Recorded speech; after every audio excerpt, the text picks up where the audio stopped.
જય ગજાનંદ, જય માતાજી। આવતીકાલે એટલે કે 19/3/2026 ચૈત્ર નવરાત્રિનો પ્રારંભ થઈ રહ્યો છે, જે 27/3/2026ના દિવસે નવરાત્રિ પૂર્ણ થશે। તો આ નવરાત્રિ દરમિયાન આપણે કેટલીક ભૂલો છે જે ના કરવી જોઈએ। જો એ ભૂલો કરીએ તો કુળદેવી આપણાથી નારાજ થઈ જાય છે। મા અંબા, મા જગદંબા, મા આદ્યશક્તિ આપણા ઘરેથી માતા લક્ષ્મી જતા રહી છે।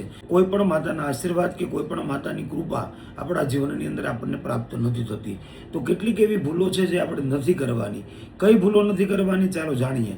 જાણતા પહેલા કમેન્ટની અંદર તમારા કુળદેવીનું નામ જરૂરથી લખી દેજો અને આ વિડીયોને શેર કરવાનું ભૂલતા નહીં। નવરાત્રિના 9 દિવસ તમારે કાળા કપડાં નથી પહેરવાના। કાળા કપડાનો તમારે ત્યાગ કરવો જોઈએ। 9 દિવસ પતિ પત્નીએ સંભોગ ન કરવો જોઈએ। પૂર્ણ દેહની પવિત્રતા રાખવી જોઈએ। 9 દિવસ તમારે ડુંગળી કે લસણ આવી કોઈ વસ્તુ ના ખાવી જોઈએ।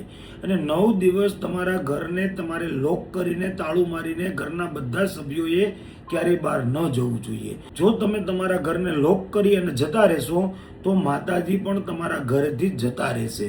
તો આ 9 દિવસ તમારા ઘરને, ઘરના મુખ્ય દ્વારને તમારે ખુલ્લો રાખવો જોઈએ। બને ત્યાં સુધી ઘરમાં કોઈ એક સભ્યને જરૂરથી રહેવું જોઈએ। તો આમાંની કોઈ પણ ભૂલ તમે નવરાત્રિ દરમિયાન ના કરશો। જય ગજાનંદ, જય માતાજી।